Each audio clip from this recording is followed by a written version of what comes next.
ketika bicara TNI Polri Pak, mohon maaf, yang terlibat di dalam pendirian BPKB Banten itu dari jenderal polisinya ada Pak, dari jenderal TNI juga ada. Kebetulan Pak Riami Jatiaguru salah satu yang saya sebutkan di sini, beliau adalah salah satu ikut mendirikan BPKB Banten. Kemudian tujuan daripada Laman Golok bersilang duet apa? Agar kita menjalin kesatuan dan persatuan. Jadi Laman Golok ini bukan untuk ugal-ugalan, betul Ale? Bukan untuk jaga kesatuan. Jangan mentang-mentang pakaian kita hitam, lamangnya golok, udah kesan di masyarakat. Jawara, preman, pakaiannya hitam, lamangnya golok. Nah ini yang perlu diluruskan. Maka dari itu hari ini saya sampaikan di Banjarsari, apabila ada yang mengatakan organisasi BPKB Banten preman, maka itu yang mengatakannya adalah preman. Bicara oknum, saya tidak memungkiri bapak-bapak, banyak oknum. Saya tidak tutup mata, tidak tutup telinga. Tetapi ketika diponis BPKB organisasinya preman, saya ketua satu nggak akan pernah terima sampai kapanpun. Bicara oknum, mohon izin Pak, ini kebetulan ada bapak polisi, bapak TNI. Izin Pak, di institusi polisi ada oknum nggak Pak? Di TNI ada nggak Pak? Jangan kata organisasi Ustaz aja ada oknumnya Pak. Hati-hati, kiai ada oknum. Ya, apalagi ormas, artinya apa? Saya ingin meluruskan Pak. Ketika terdapat anggota BPKB Banten di wilayah hukum Banjarsari, Pak Kapolsek mohon izin, yang kayak botol misalnya, mengganggu orang misalnya ketertiban, saya pastikan hari ini, yang seperti ini Bapak Alek, anak buah Anda berarti adalah oknum daripada BPKB Banten. Yang pertama Bapak panggil Alek, kenapa? Karena beliau selaku ketua di Banjarsari, beliau yang paling bertanggung jawab terhadap pengurus dan anggota yang ada di Banjarsari.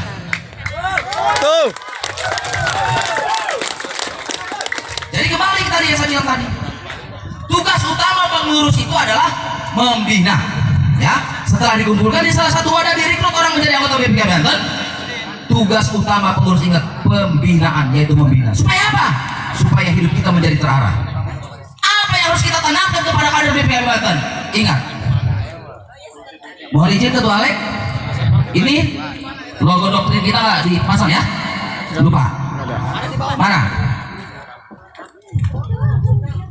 Ya, jadi saya mengingatkan aja BPKB Banten di seluruh Nusantara, ketika ada acara jangan lupa moto dan doktrin kita pampang di panggung utama, berjuang, beramal dan berakhlakul karimah. Jadi membina anggota itu tujuannya apa? Agar hidupnya terarah, tidak berseberangan dengan aturan sara dan negara. Ingat, kita hidup di negara hukum bapak-bapak, dan BPKB Banten keberadaannya di negara ini juga asli produk hukum. Saya mau tanya sekarang ke Ketua Alek, SK Kemenkumham DPP dari mana? Siapa yang menerbitkan?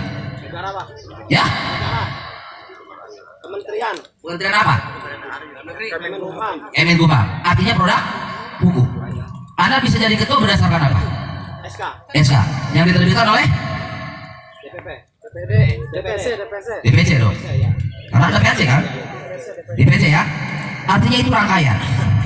Jadi dari mulai SK Kemenkumham, Dewan Pimpinan Pusat Badan Pembinaan Potensi Keluarga Besar Banten, DPP menyelesaikan DPD, DPD menyelesaikan DPC, DPC menyelesaikan DPAC, DPAC menyelesaikan ranting. Ini semua produk hukum. Hati-hati. Maka dari itu BPKB Banten wajib hukumnya menjunjung tinggi supremasi hukum di negara ini. Jangan pernah mau senang-senang. Jangan pernah merasa banyak teman, banyak pasukan dan hakim sendiri. Ini tidak akan pernah dibenarkan oleh aturan yang ada. Junjung tinggi supremasi hukum. Allahu Akbar. Sepakat Pak Lek? Setelah dibina, anggota BPKB wajib mengimplementasikan apa yang menjadi moto dan doktrin kita tadi, berjuang, beramal dan berakhlakul karimah. Nah setelah itu Pak, bicara kok potensi yang nggak munafik Pak. Hampir mayoritas BPKB Banten hidupnya masih kelas area Pak. Ya, masih pengen pakai baju bagus, masih pengen naik motor, ya.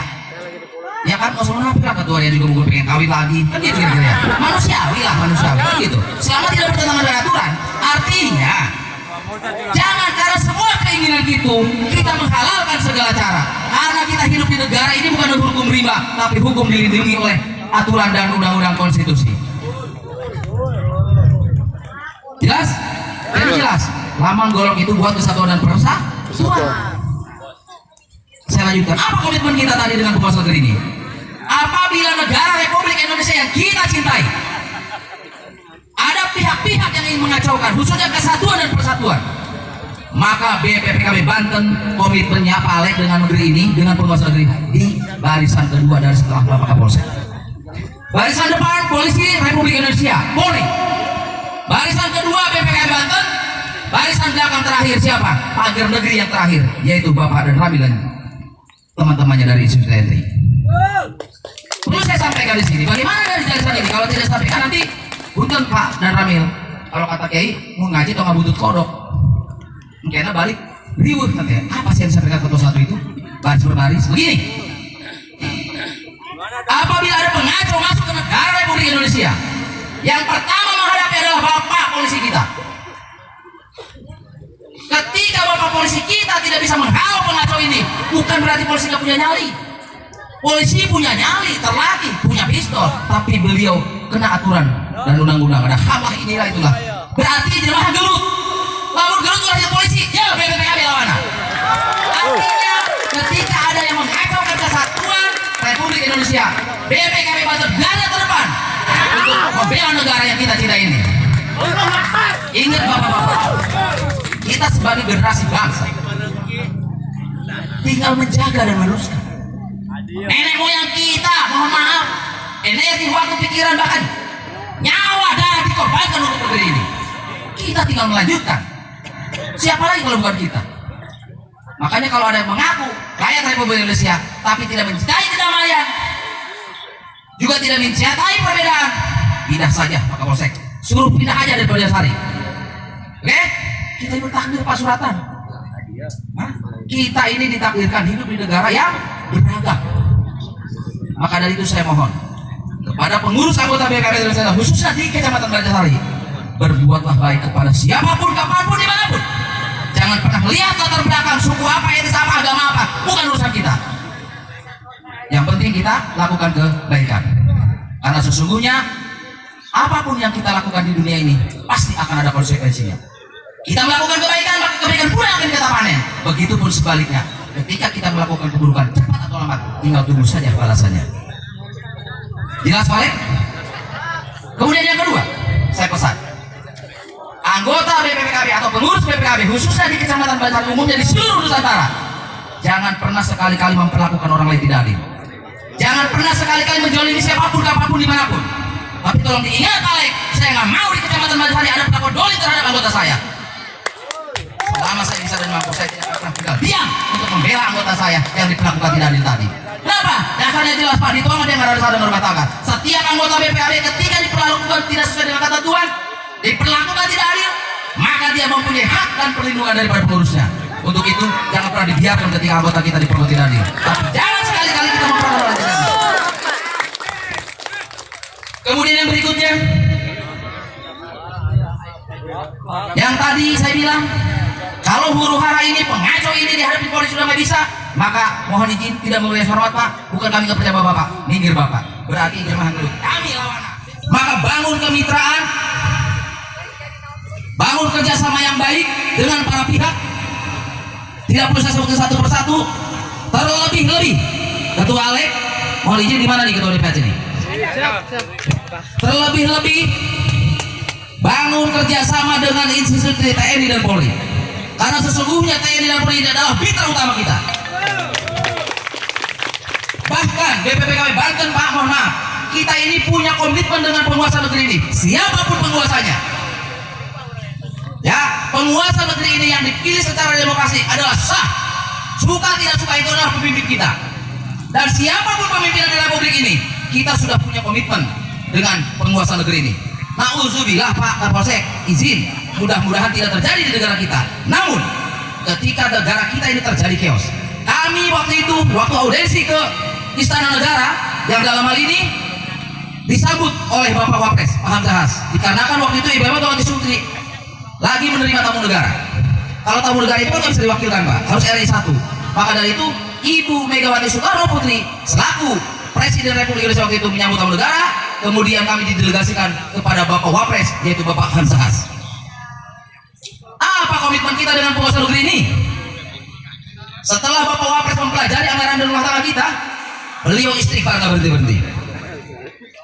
Dari sekian ormas yang ada di Republik Indonesia, BPKB Banten yang punya moto dan doktrin berjuang, beramal dan berakhlakul karimah. Tolong dicatat hari ini. Saya nggak mau berjuang, beramal, berakhlakul karimah hanya jadi slogan belaka, hanya jadi hiasan saja. Tolong itu atribut yang ada Pak berbagai hiasan belaka. Semua mengandung arti dan tujuan. Dari mulai tulisan, warna, itu semua mengandung arti. Dan ini bukan orang sembarangan yang menciptakan. Perlu saya sampaikan, ada yang bertanya ke saya, soalnya pada Rahim, Abu Badru, katanya BPKB Banten ini skupnya nasional, bahkan internasional. Tidak pernah berhenti ujian terhadap kita semua, tetapi justru semakin banyak diuji kita, mudah-mudahan kita semakin kuat dan semakin terlatih mental kita untuk menghadapi segala kemungkinan. Untuk itu saya berpesan kepada Ketua Alek khusus di Banjarsari, BPKB Banten, waspada dan siap fisik maupun mental untuk menghadapi segala kemungkinan, baik kemungkinan datang dari luar maupun dari dalam. Ingat, musuh tidak semuanya dari luar, Pak. Saya pastikan di musuh dalam selimut Bapak pun ada. Itu yang perlu Bapak waspadai. Kemudian ini yang terakhir, pesan berdiri cendekiawan atau akademisi tokoh masyarakat Banten yang ketika itu terlibat langsung mengelola negeri ini. Beliau itu menitipkan segi lima.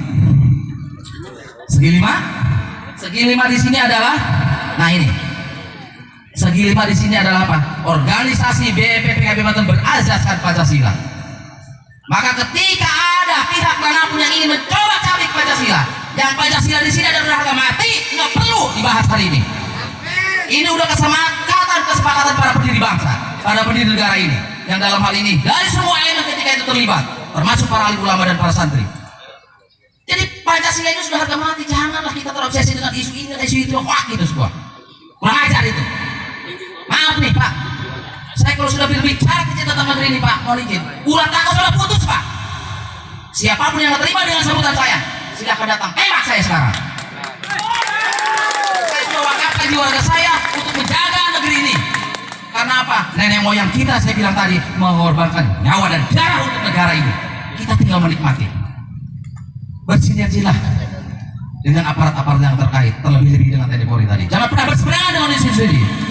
Ketika terjadi hal-hal di wilayah Banjarsari, Pak Alek, yang menurut Bapak adalah ini, maaf, secara aturan hukum sudah tidak sesuai, Bapak berkoordinasi dengan Bapak kita. Kenapa? Karena itu ranahnya.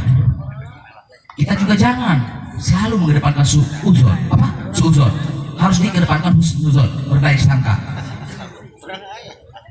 Jelas?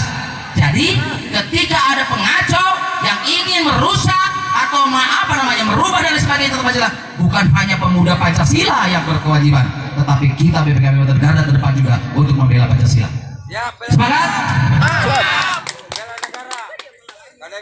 Bapak Ketua Alek selaku Ketua DPC Banjarsari, Bapak Gusrian selaku Ketua DPC Kabupaten Lebak, paling mana ya Pak Kasep? Nah, ini Ketua DPC yang paling ganteng ya, paling norak ya. Hanya akan berlaku-laku. Hampura, Abah hanya ingin sedikit menyampaikan beberapa lebih tentang mekanisme. Yang perlu dicatat oleh bapak-bapak semua bahwa kita berorganisasi, barometernya bukan saya ketua satu, bukan Profesor Dr. Haji Tubagus Nusur satu sekjen, tetapi ADART. Itu landasan kita. Kita di agama aja punya kitab Al-Quran, di organisasi pun tentu ada kitabnya, apa? Yaitu ADART. Maka itulah yang jadi barometer. Tentunya dalam ini semua pengurus dan anggota BPKB Banten wajib hukumnya tunduk patuh terhadap aturan dan mekanisme organisasi BPKB Banten yang dituangkan di dalam ADART BPKB Banten. Saya tadi menyimak sedikit dari Bapak Sakti. Sering terjadi di jajaran bawah. Saya hanya ingin menegaskan Bapak Alek.